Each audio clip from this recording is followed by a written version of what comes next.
Alors que les tensions montent à Los Angeles à la suite d'une opération menée par la police de l'immigration, une image inattendue est devenue virale sur les réseaux sociaux. Un individu non identifié, debout sur un véhicule incendié, brandit le drapeau national du Burkina Faso, au cœur d'une manifestation portée par des communautés latino-américaines. L'image, massivement partagée sur des plateformes d'extrême droite à tendance anti-noire, accompagnée de légendes telles que « Réglez ça » ou « Nous n'avons plus de pays », suscite confusion, indignation et spéculation quant à ses intentions et à sa signification.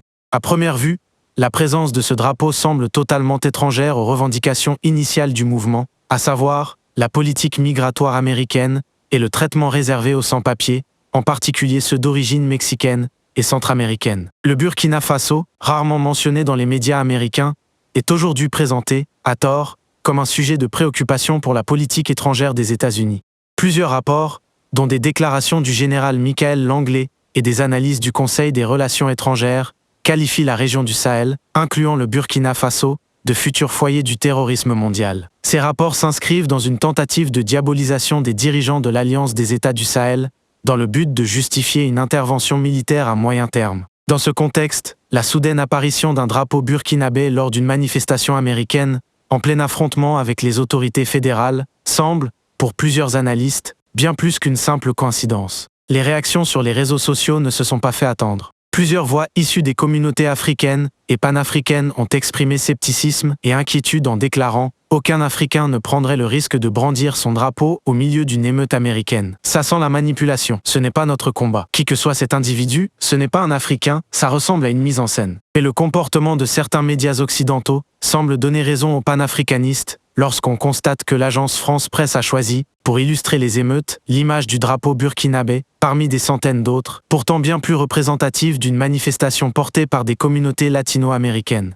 Comme cette scène par exemple, largement relayée en ligne. Un manifestant torse nu, masqué, debout sur une voiture de police incendiée, brandissant fièrement le drapeau du Mexique. Cette image est exactement représentative des émeutes en cours à Los Angeles. Mais ce n'est pas cette image que l'agence France Presse a retenue.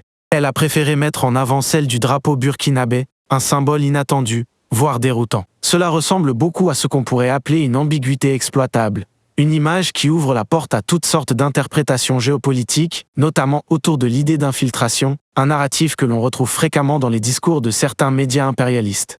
Pour beaucoup, il pourrait s'agir d'une opération délibérée visant à soutenir un narratif politique précis, associer les mouvements africains à la violence, pour justifier plus tard des politiques étrangères plus agressives envers l'Afrique ou ses diasporas.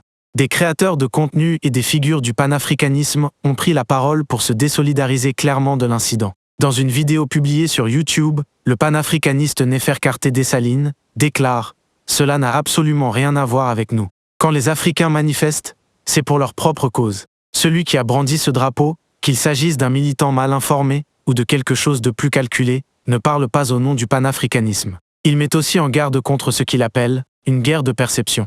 L'utilisation d'images sorties de leur contexte pour justifier des interventions militaires, attiser la xénophobie ou discréditer les mouvements africains de libération.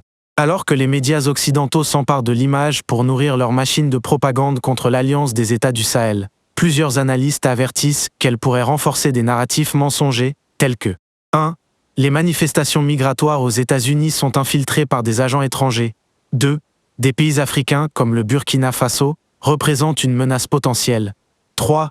Les mouvements panafricains sont fondamentalement subversifs. Pour beaucoup, le problème n'est pas tant l'image elle-même, mais ce qu'elle pourrait permettre de justifier, une surveillance accrue, un durcissement de la politique étrangère, voire des interventions militaires sous prétexte de sécurité nationale. À ce jour, personne ne s'est identifié comme étant la personne sur la photo, et aucune explication crédible n'a émergé. La police de Los Angeles ainsi que la garde nationale, déployée sur ordre du président Donald Trump, n'ont pas commenté l'affaire.